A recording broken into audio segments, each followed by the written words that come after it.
what are your thoughts on bitterness? So imagine I'm in my junior year undergrad and I'm a pre-med student working 32 hours a week overnight. I wanted to just have a night off, right? I wanted to just party with my friends and just take a load off. I go to a party and it ends up being broken up. There ends up being a scenario with the cops coming in.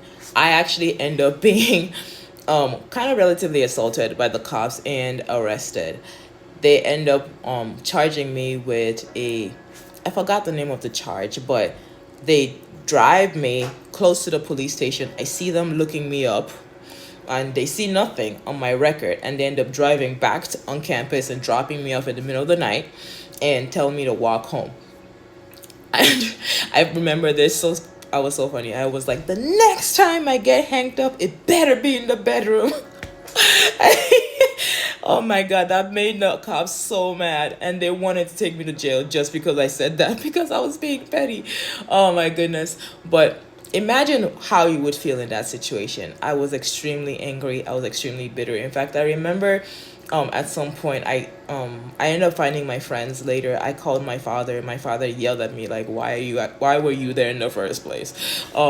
But my friends were driving around trying to find bail bonds at the time to get me out of jail because they thought I was in jail, but I wasn't. At that point was released, but I ended up screaming so loudly because I was so angry at the unfairness of it, because there was no reason for me to be assaulted. There was no reason for me to be handcuffed. There was no reason for me to be in the back of the police car.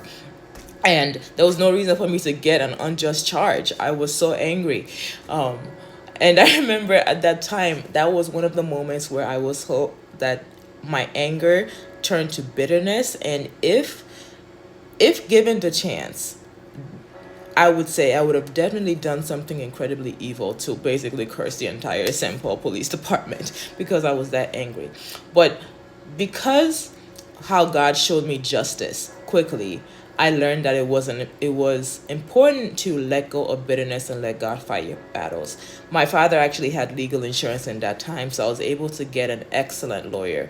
And he did a lot of research. He heard my stories. I had written affidavits from my friends who were witnesses. One person that I no longer speak to wrote a 2-page detailed written affidavit that really just convinced the lawyer that, yeah, she's definitely innocent.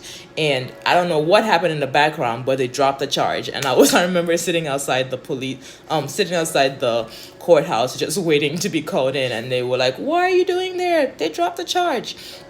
Anyway, that's the story of how the first time I got handcuffed. But I learned that it's just not worth it to be bitter. Let God fight for you.